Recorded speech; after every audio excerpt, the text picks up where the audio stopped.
นับสนุนโดยหนังสือพิมพ์เส้นทางนักขายวางแผงทุกวันที่ 1 และ 16 ของเดือน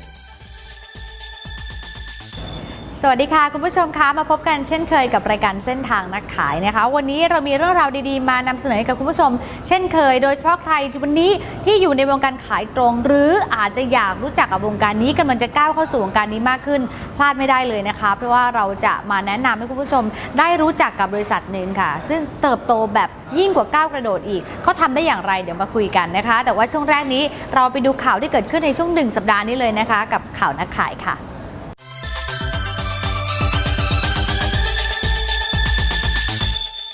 คุณผู้ชมคะช่วงวิเคราะห์จุดขายวันนี้เรามาเยี่ยมเยียนบริษัทขายตรงแห่งหนึ่งนะคะจะเรียกว่าเป็นน้องใหม่ก็ไม่เชิงคือประกอบธุรกิจมา2 ปีกว่าๆนะคะแต่พอดูเรื่องของผลประกอบการดูเรื่องของการเติบโตของยอดขายเนี่ยต้องบอกเลยนะคะว่าน่าจับตามองมากๆสิ้นปีนี้ค่ะเขาบอกว่าแตะ1,000 ล้านแน่นอนที่ดูนะคะกับการเริ่มก่อตั้ง2 ปีกว่าๆทำได้อย่างไรตอนนี้นะคะดิฉันกำลังพูดถึงบริษัท Success Mall นั่นเองนะคะเดี๋ยวเรามาทำความรู้จักแล้วก็แอบเรียนรู้กลยุทธ์ของเขาไปพร้อมๆกันเลยกันละกันนะคะวันนี้ค่ะดิฉันได้รับเกียรติจากผู้ร่วมก่อตั้งแล้วก็ท่านเป็นกรรมการผู้จัดการของ Success Mall ด้วยนะคะคุณนพกฤษ นิธิเลิศวิจิตรค่ะสวัสดีค่ะสวัสดีครับก่อนที่เราจะมาพูดคุยเรื่องของยอดขายทำความรู้จักกันก่อนเลย Success Mall คืออะไรคะ Success Mall เป็นเรียกว่าเป็นธุรกิจเปลี่ยนแปลงชีวิตผู้คนด้วยเครือข่ายโดยเรามองว่าทุกคนต้องการมีชีวิตที่ดีขึ้นและการที่จะมีชีวิตที่ดีขึ้นเนี่ยต้องเริ่มเปลี่ยนแปลงที่ตัวคนคนนั้นก่อนเราก็วางตำแหน่งว่าที่นี่เนี่ยถ้าใครเข้ามาก็สามารถเปลี่ยนแปลงตนเองในด้านของแนวคิดภาวะผู้นำการสื่อสารความเข้าใจตนเองและการอยู่ร่วมกับคนอื่นได้ดีจนกระทั่งสามารถเอาความดีเหล่านี้เนี่ยไปช่วยชีวิตคนอื่นและให้เปลี่ยนแปลงโดยมีสินค้าแล้วก็แบรนด์ของ Success Mall เนี่ยเป็นสื่อกลางในการที่ทำให้แต่ละคนสามารถไปส่งมอบคุณค่าเพื่อตอบสนองความต้องการของคนที่อยู่ในตลาดได้นะครับนี่คือความเป็น Success Mall นะครับแต่ว่าอย่างที่เราทราบกันว่าการที่จะมียอดขายถล่มทลายแบบนี้กับการที่เพิ่งเริ่มต้นบริษัทไม่ธรรมดาแน่นอนเรื่องของสินค้าเราเป็นตัวชูไหมคะตอนนี้เราขายอะไรยังไงบ้างนะคะแน่นอนที่สุดว่าตัวสินค้าเนี่ยมันคือหัวใจแก่นของการดำรงอยู่ของธุรกิจนะครับดังนั้นSuccess Mallจึงเน้นในเรื่องของคุณภาพสินค้าที่เป็นนวัตกรรมคุ้มค่าเงินแล้วทำให้คนสามารถซื้อซ้ำบริโภคได้อย่างต่อเนื่องเพราะการซื้อซ้ำและบริโภคต่อเนื่องเนี่ยมันคือความยั่งยืนของธุรกิจที่แท้จริงตอนนี้เราก็มีให้บริการอยู่5 หมวดสินค้าด้วยกันนะครับหมวดที่1เป็นเรื่องของอาหารเสริมดูแลสุขภาพหมวดที่2เป็นเรื่องของเครื่องสำอางดูแลความสวยความงามนะครับหมวดที่3ก็เป็นของใช้ส่วนตัวหมวดที่4ก็เป็นของใช้ในบ้านและหมวดที่5ก็เป็นสินค้าเพื่อการเกษตรนะครับนี่ครบทุกหมวดแล้วนะคะเนี่ยใช่ครับก็ยังอีกหมวดหนึ่งเป็นสินค้าเทคโนโลยีซึ่งก็อยู่ในแผนงานทางด้านมาร์เก็ตติ้งของบริษัทที่จะเติมเต็มในโอกาสต่อไปนะครับนะคะ5 กลุ่มหลักๆลายสินค้าก็ค่อนข้างที่จะหลากหลายด้วยเหมือนกันใช่ไหมคะหมายถึงว่าประเภทของสินค้าเลยนะคะใช่ครับตอนนี้ก็มีสินค้าประมาณ50 รายการแล้วในการที่จะดูแลตอบสนองความต้องการของผู้บริโภคที่อยู่ในตลาดและเป็นเครื่องมือสนับสนุนในการทำให้คนที่มาร่วมธุรกิจกับเราเนี่ยทำธุรกิจได้ง่ายขึ้นเพราะเรามีความหลากหลายของสินค้าเพื่อตอบโจทย์ด้วยนะครับแต่ถ้าพูดถึงในปัจจุบันนี้นะคะหลักการของเครือข่ายหรือว่าขายตรงมันก็มีเยอะมากของเรายิ่งมาทีหลังด้วยแบบนี้เนี่ยอะไรคือจุดเด่นนะคะอะไรที่ไปสู้กับเขาได้แน่นอนก่อนที่จะเริ่มเปิด Success Mall เนี่ยเราก็ทำกันบ้านหนักว่าถ้าเราจะเริ่มต้นเป็นน้องใหม่ในวงการเนี่ยจะต้องมีแต้มต่อตรงไหนที่ทำให้เราไปต่อและชนะในศึกการตลาดนี้นะครับในที่สุดเราก็พบว่าแก่นแท้จริงที่ต้องทำให้ได้ก่อนก็คือสินค้าต้องดีเป็นพื้นฐานก่อนนะครับแต่ต้องเติมความต่างในเรื่องของการพัฒนาคนให้เป็นเลิศยังไงคะการที่คนจะประสบความสำเร็จในธุรกิจเครือข่ายเนี่ยเพราะธุรกิจเครือข่ายมันเป็นธุรกิจเกี่ยวข้องกับผู้คนนั้นคนต้องเป็นคนที่มีความสามารถและเป็นคนดีก่อนจึงจะไปเกี่ยวข้องกับผู้คนได้จึงมาจับเรื่องของการระบบพัฒนาคนโดยจัดตั้งเป็นระดับ Success Mall Leadership Academy เลยตั้งเป็น Academy เพื่อดูแลผู้คนตั้งแต่เริ่มต้นเข้าบริษัทเนี่ยให้เขาเข้าใจชีวิตตัวเองเข้าใจชีวิตผู้อื่นแล้วให้เขามีภาวะผู้นำที่สูงขึ้นให้เขาสามารถบริหารพลังงานของตัวเขาในวันต่อวันได้ในที่สุด ให้เขามีความสามารถในการสื่อสารกับผู้คนได้ดีขึ้น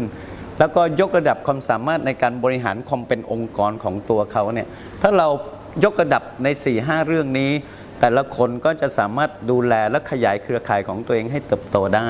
อันนี้คือจุดที่ถือว่าซักเซมอมีแต้มต่อในเรื่องของการพัฒนาคนให้เป็นเลิศกับอีกตัวหนึ่งซึ่งถือว่าเป็นปัจจัยสำคัญเลยที่ทำให้ซักเซมอยืนหยัดมาจนถึงเข้าสู่ธุรกิจหลักพันล้านเนี่ยเป็นเรื่องของตัววัฒนธรรมองค์กรเพราะตัวแก่นหลักของการเป็นบริษัทเนี่ยชีวิตชีวาจิตวิญญาณของมันจริงๆมันคือคำว่าวัฒนธรรมวัฒนธรรมมันบ่งบอกความเป็นชาติอย่างเช่นคนไทยเจอกันสวัสดีครับมันเป็นวัฒนธรรมที่บ่งบอกความเป็นชาติไทยที่ซักเซสมอลเนี่ยมันก็มีจิตวิญญาณที่บ่งบอกความเป็นซักเซสมอลด้วยการสร้างวัฒนธรรมองค์กรแบบที่เราเรียกว่า VR1 มันหมายถึงว่าทุกคนที่เข้ามาไม่ว่าจะอยู่ในบทบาทไหนนักธุรกิจพนักงานเจ้าของผู้บริหารล้วนแล้วแต่มีความคิดความอ่านที่มีจุดมุ่งหมายรวมเป็นหนึ่งเดียวกันตอบสนองทุกสิ่งในการช่วยเหลือเปลี่ยนแปลงชีวิตผู้คนด้วยจิตใจที่เป็นผู้แบ่งปันอันนี้คือว่าทำแบบ VR1 ของเราแล้วเป็น2จุดหลักเนี่ยเป็นจุดที่ยากที่จะลอกเลียนแบบมากในเรื่องจุดของการพัฒนาคนกับวัฒนธรรมองค์กรนี่คือจุดที่เราทำแล้วได้คะแนนเยอะมีแต้มต่อในการสร้างความสำเร็จนะครับเพราะฉะนั้นทุกคนที่ออกไปเนี่ยคือเราเน้นใช้สินค้าให้ดีแล้วก็บอกต่อถูกต้องไหมคะเพราะฉะนั้นทุกอย่างที่ออกไปเนี่ยมันผ่านจากกระบวนการเรียนรู้วัฒนธรรมขององค์กรนะคะเลยไปในแนวทางเดียวกันมันเลยทำให้บริษัทเนี่ยก้าวไปอย่างค่อนข้างรวดเร็วมากเลยครับแล้วที่สำคัญก็คือบริษัทนี้เนี่ยมันเกิดจากการเติมเต็มของผู้ร่วมก่อตั้ง2 คนมีประธานหมอสัตวีแล้วก็ผมคุณหมอเชี่ยวชาญในเรื่องของการคิดค้นการพัฒนาสูตรอาหารเสริมที่มันลงตัวรวมถึงมีความเชี่ยวชาญในการ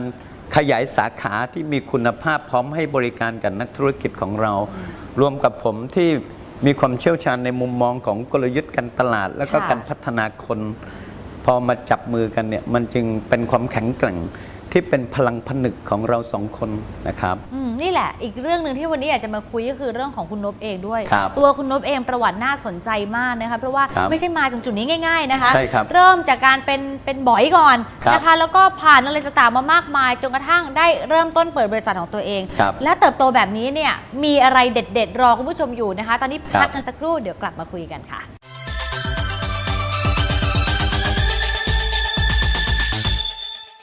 กลับมาพูดคุยกันต่อนะคะเมื่อสักครู่นี้คุยค้างเอาไว้ว่าคุณนพเนี่ยประวัติน่าสนใจมากแต่เดี๋ยวแป๊บหนึ่งก่อนที่จะคุยเรื่องคุณนพนะคะเมื่อสักครู่นี้เราได้ยินมานิดนึงนะคะเรื่องของ Academy ของบริษัทเราเองนะคะใช้ชื่อว่า Success Small Leadership Academy มีการสัมมนาด้วยนะคะแล้วก็ชื่อสัมมนาน่าสนใจมาก Start Your Business with Why ใช่ครับคืออะไรคะทำไมทำไมคือคำถามที่คุณจะต้องตั้งเหรอใช่ทำไมเพราะโดยปกติระบบการศึกษาที่เราเรียนจนจบปริญญาตรีปริญญาโทจนถึงด็อกเตอร์เนี่ยเขาสอนในเรื่องของ what กับ how ว่าทำแล้วได้อะไรแล้วทำอย่างไรแต่ไม่ได้สอนในเรื่องแก่นของการสร้างความสำเร็จที่สำคัญที่สุดของมนุษย์นั่นก็คือ why why มันแปลว่าความหมายและคุณค่าที่คุณให้กับสิ่งที่คุณต้องการประสบความสำเร็จเนี่ยมันคืออะไรเพราะไอ้ what กับ how เนี่ยมันเป็นเรื่องของตรรกะเหตุและผลถ้าคุณทำตามเนี่ยคุณได้สิ่งนี้แน่แต่มนุษย์ไม่ได้ถูกขับเคลื่อนด้วยเหตุและผลมนุษย์ถูกขับเคลื่อนด้วยอารมณ์ความรู้สึกนั้นอารมณ์ความรู้สึกคนจะเข้าถึงมันต้องเข้าใจความหมายของสิ่งที่คุณให้กับสิ่งที่คุณต้องการเมื่อเราเข้าใจถึงอารมณ์ความรู้สึกตรงนี้เนี่ยมันจะมีพลังพิเศษที่ทำให้มนุษย์ยืนหยัดต่อสู้เอาชนะอุปสรรคปัญหาที่มาท้าทายได้เราก็เริ่มต้นสัมมนาแรกเนี่ยไม่ได้คุยเรื่องธุรกิจเลยแต่คุยเรื่องว่าคุณจะเริ่มต้นธุรกิจแบบไหนที่คุณเข้าใจความหมายที่ธุรกิจนี้มีความหมายต่อชีวิตของคุณจริงๆโดยใช้เวลาค้นหาความหมายกันทั้งวันโดยผมใช้ศาสตร์ NLP ประยุกต์เพื่อทำให้คนไทยฟังแบบง่ายๆแล้วฟังซ้ำได้บ่อยๆเพื่อให้เขามีความเข้าใจชีวิตตัวเองเพื่อเอาความเข้าใจชีวิตตัวเองเนี่ยไปใช้ร่วมชีวิตกับคนอื่นในที่สุดก็สร้างความสำเร็จร่วมกันได้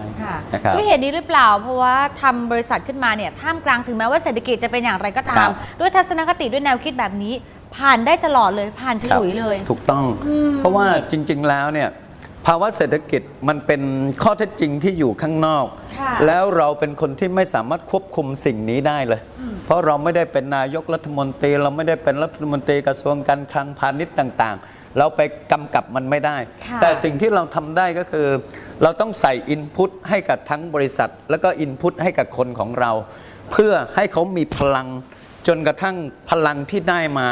กับอินพุตการสนับสนุนที่เราเติมให้เนี่ยสามารถไปเอาชนะอุปสรรคปัญหาข้างนอกได้แม้ว่าภาวะเศรษฐกิจข้างนอกจะไม่ดีเนี่ยแต่ความต้องการมีชีวิตที่ดีขึ้นของมนุษย์ยังคงมีอยู่ยังคงต้องการอยู่ เมื่อคนของเรามีพลังที่สูงกว่าเศรษฐกิจข้างนอกแล้วไปอธิบายความให้คนที่มีความต้องการเข้าใจและชวนเขาเข้ามา Start Your Business with Why เขาก็เข้าใจชีวิตแล้วก็ช่วยออกไปชวนคนเข้ามาสัมมนาเปลี่ยนแปลงชีวิตตัวเองโดยใช้ซักเทอร์มอลเป็นสื่อกลางในการเปลี่ยนชีวิตสุดท้ายผลลัพธ์ที่ปรากฏเนี่ยมีคนที่รับผิดชอบชีวิตครอบครัวได้ดีขึ้นจำนวนมากขึ้นมันก็เกิดความเชื่อมั่นให้กับผู้คนที่อยู่ในตลาดจึงมีคนที่สนใจซักเซสมอลเพิ่มขึ้นทุกๆเดือนนะครับปีที่แล้วเห็นบอกยอด300 กว่าล้าน334 ล้านเองปีนี้นี่คือยิ่งกว่าก้าวกระโดดอีกนะคะเป็นพันล้านใช่ครับด้วยหลักด้วยวัฒนธรรมแบบนี้เหรอคะถูกต้องเติบโตกว่า 300% นะครับอย่างที่ผมพูดถึงนะครับว่าคนต้องการเปลี่ยนแปลงชีวิตในประเทศในโลกนี้เนี่ยมันมีอยู่เสมอแต่เมื่อไหร่ก็ตามที่เราออกแบบเครื่องมือและตอบโจทย์ทำให้เกิดผลลัพธ์จริงเนี่ยการพูดปากต่อปากมันก็จะมากขึ้นในที่สุดทุกคนก็จะจับจ้องมาที่ซักเซสมอลแล้วก็พร้อมเปิดใจใหม่ให้กับชีวิตตัวนี้อีกครั้งหนึ่งโดยเริ่มต้นแล้วก็สร้างความสำเร็จได้จริงความน่าเชื่อถือก็จะเกิดเพิ่มขึ้นที่สำคัญคือสินค้าต้องดีด้วยอันนี้คือแกนหลักเลยนี่คือแก่นของธุรกิจจริงๆสินค้าเนี่ยมันคือหัวใจของความยั่งยืนของธุรกิจอยู่แล้วเมื่อสินค้าดีมีวิธีที่จะทำให้คนของเราเนี่ยสามารถออกไปแบ่งปันสิ่งดีๆนี้ให้คนเข้าใจและมีคนจำนวนมากเข้าใจพร้อมกับเป็นแนวร่วมในการออกไปแบ่งปันมากขึ้นเนี่ยมันคือหัวใจที่ทำให้เราขยายการเติบโตได้รวดเร็วนะครับค่ะทีนี้มาเรื่องของคุณนพกันบ้างหนังสือที่เห็นอยู่นี้ค่ะคือหัวข้อนะคะบอยเงินร้อยสู่บอสเงินล้านอันนี้มันบังนิดนึงนะคะสู่บอสพันล้านขออภัยค่ะบอส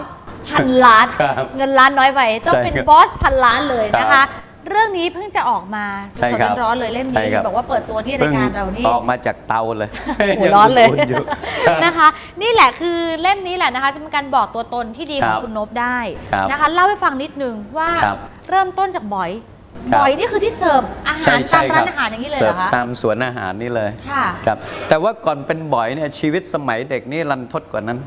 ตั้งแต่เรียนป .4 นี่ต้องเป็นเด็กรับจ้างกรีดยางตื่นตั้งแต่5 ทุ่มแล้วไปกรีดยางส่งตัวเองเรียนหนังสือจนจบการศึกษามานะครับเป็นเด็กกรีดยางมาก่อนวัยรุ่นหาเงินเพิ่มด้วยกันไปเป็นนักมวยดูหน้าตาแบบนี้นี่เคยขึ้นชกมวยงานวัดมาก่อนมีชื่อมวยด้วยนะชื่อว่าหงเหินน้อยเกียรติชนบทพอเรียนปริญญาตรีเนี่ยพ่อแม่ไม่มีเงินส่งเราก็ต้องส่งตัวเองเรียนด้วยกันไปเป็นบอยเริ่มตั้งแต่บัสบอยเด็กเดินอาหารเลยแล้วก็ไต่เต้าเติบโตมาเป็นกัปตันส่งตัวเองเรียนรามอยู่3 ปีต่อสู้แล้วก็สอบเข้าทำงานธนาคารกรุงไทยนะครับตลอดเวลานี่ความจนมันบ่งบอกทำให้เรารู้สึกว่าชีวิตมันมีความเจ็บปวดอยู่ถ้าเราอยากมีชีวิตที่ผ่านความเจ็บปวดให้ได้เนี่ยเราต้องสำเร็จเท่านั้นก็บอกตัวเองตลอดเมื่อจบได้ทำงานธนาคารสอบชิงทุนเรียนต่อปริญญาโท MBA เป็นนักเรียนทุนของธนาคารด้วยแล้วก็ตั้งใจทำงานเป็นลูกจ้างมืออาชีพที่เติบโตตามลำดับแต่มีฝันตลอดเวลาว่าถ้าในสายอาชีพบริหารเนี่ยอยากเป็นเบอร์ 1ของบริษัทแล้วอุตสาหกรรมที่เลือกเนี่ยเลือกอุตสาหกรรมเครือข่ายเลยเพราะว่าชอบในเรื่องของผู้คนนะครับเมื่อตั้งเป้าว่าจะต้องเป็นเบอร์ 1ของบริษัทเครือข่ายเนี่ยผมก็ไปทำอาชีพเพิ่มในเรื่องของการเป็นวิทยากรพัฒนาคนรวมถึงการเป็นนักธุรกิจเครือข่ายอิสระควบคู่ไปด้วยนั้นจึงตกผลึกมุมมองของการสวมหมวกอยู่3 หมวกด้วยกัน1 หมวกนักบริหาร2 หมวกของนักพัฒนาคน3 หมวกของนักธุรกิจเครือข่ายทำให้ทุกวันนี้เนี่ยเป็นคนที่เข้าใจธุรกิจ เข้าใจนักธุรกิจแล้วก็บริหารงานเป็นด้วยคือ3คุณสมบัติที่มีอยู่ในตัวของผมในทุกวันนี้นะครับก็คือเลยเริ่มก่อตั้งบริษัทนี้นี่คือความฝันที่รอมานานแล้วแล้วทุกวันนี้ได้ใช้สิ่งที่ตัวเองประสบการณ์ที่ผ่านมาในการบริหารงานมากน้อยแค่ไหนคะได้ใช้เยอะมากเลยเพราะว่าเริ่มตั้งแต่การออกแบบบริษัทเราต้องยอมรับก่อนว่าเครือข่ายเนี่ยมันเป็นโมเดลในฝันที่ต้องการให้คนสามารถเป็น SME ด้วยเงินลงทุนที่ต่ำนะหลักพันหลักหมื่นสามารถเป็น SME ได้แต่แม้อุตสาหกรรมนี้มันจะเป็นโมเดลที่ตอบโจทย์เนี่ยคนที่เข้ามาจะเปลี่ยนชีวิตได้จริงต้องเจอบริษัทที่มันใช่จริงๆด้วยและบริษัทที่มันใช่จริงๆเนี่ยต้องมีเจ้าของและผู้บริหารที่เข้าใจใน3เรื่องหนึ่งคือเข้าใจตัวธุรกิจด้วยแล้วก็เข้าใจนักธุรกิจกับบริหารงานเป็นผมก็ใช้ทุกๆประสบการณ์ที่ผ่านมาร่วมกับประสบการณ์ของคุณหมอในการออกแบบตั้งแต่วางตำแหน่งของ Success Mall ว่าอยู่ในตำแหน่งของธุรกิจเปลี่ยนแปลงชีวิตผู้คนด้วยเครือข่ายเราไม่ได้มองว่าเราอยู่ในธุรกิจเครือข่ายตรงๆแต่มองว่าเราอยู่ในธุรกิจเปลี่ยนแปลงชีวิตผู้คนทุกสิ่งที่เราออกแบบมาทำไม่ว่าจะเป็นกลยุทธ์ต่างๆเนี่ยล้วนแล้วแต่ออกแบบเพื่อให้ตอบโจทย์ในการเปลี่ยนแปลงชีวิตผู้คนสินค้ามีนวัตกรรมที่เปลี่ยนแปลงสุขภาพเปลี่ยนแปลงบุคลิกภาพของผู้คนได้ระบบพัฒนาต้องมีคุณภาพพอที่จะเริ่มทรานส์ฟอร์มคนเพื่อเปลี่ยนแปลงแล้วการสนับสนุนเปิดสาขาสนับสนุนต้องมีความสะดวกพอที่จะทำให้คนใช้เป็นเครื่องมือไปสร้างความสำเร็จของตัวเองเพื่อดูแลชีวิตของครอบครัวได้ดีด้วยค่ะนี่เป็นอีกเหตุผลหนึ่งที่เรามั่นใจว่ายอดขายเราโตอย่างต่อเนื่องแน่นอนใช่ครับอย่างพันล้านเนี่ยคิดไว้ตั้งแต่ต้นไหมคะว่าจะได้เร็วขนาดนี้อยู่ในแผนการที่คิดไว้ใช่ครับเพราะว่านี่เป็นส่วนหนึ่งของการเริ่มบริษัทที่เรามีวิสัยทัศน์และพันธกิจด้วยวิสัยทัศน์ว่า3 ปีSuccess Mallจะเป็นบริษัทพันล้าน5 ปีจะเป็นบริษัทที่ติดท็อป 10 10 ปีจะเป็นบริษัทที่ติดท็อป 5อันนี้เป็นมุมมองที่เราวางไว้เป็นวิสัยทัศน์ด้วยพันธกิจเปลี่ยนแปลงชีวิตผู้คนกลยุทธ์ออกแบบมาเพื่อรองรับทำให้วิสัยทัศน์มันเป็นจริงรวมถึงออกแบบกิจกรรมการสัมมนาต่างๆให้มันตอบโจทย์กลยุทธ์ที่วางไว้ทุกสิ่งมันสอดคล้องเป็นท่อเดียวกันหมดเลยนี่คือแก่นที่เป็นความสามารถหลักของ Success Mall จนทำให้เราชนะในสงครามตลาดนี้นะครับอย่างนี้ได้ฟังแล้วอยากจะร่วมเป็นส่วนหนึ่งของบริษัทต้องบอกว่าตั้งแต่ช่วงเริ่มต้นนะคะยังอยู่ในพีเรียดแรกๆอยู่แบบนี้อยากเริ่มไปด้วยกันแบบนี้เลยเนี่ยค่ะต้องทำยังไงบ้างอะคะเข้าไปที่ www.successmall.com เพื่อดูข้อมูลเบื้องต้นแล้วก็สามารถโทรเข้ามาที่ call center ของบริษัทก็สามารถจัดสรรผู้นำที่เข้าไปดูแลสำหรับผู้ที่มีความต้องการได้อย่างเหมาะสมนะครับแต่ถ้ามีนักธุรกิจของเราออกไปแบ่งปันโอกาสเนี่ยก็ขอให้รับโอกาสจากการแบ่งปันที่นักธุรกิจของเราออกไปในภาคสนามได้เลยนะครับค่าใช้จ่ายอะไรพวกนี้การเงินลงทุนเบื้องต้นนี่ไม่ใช่ปัญหาเลยนะคะใช่ครับแค่300 บาท300 บวกกับซื้อสินค้าไปให้มีประสบการณ์ดีๆแค่ 3,000 บาทแค่นั้นเองก็สามารถรับรายได้หลักหลายหมื่นหลายแสนจนถึงหลักหลายล้านต่อเดือนนะคะใครสนใจก็ติดต่อได้นะคะหรือว่าถ้าเกิดมีตัวแทนไปก็เปิดรับโอกาสอย่างที่บอกทีนี้หนังสือเล่มนี้ด้วยนะคะที่บอกไปเมื่อสักครู่นี้เนี่ยหลายคนบอกว่าโอ้โหเห็นหัวข้อแล้วได้ฟังเรื่องราวของคุณนพคร่าวๆแล้ว อยากอ่านเล่มนี้เต็มๆนั้นถ้าอ่านเล่มนี้เต็มๆเขาจะได้อะไรนอกเหนือจากที่เราคุยกันเมื่อสักครู่ไหมคะนี่เลยมีพาดไว้ว่ามหัศจรรย์แห่งแรงบันดาลใจ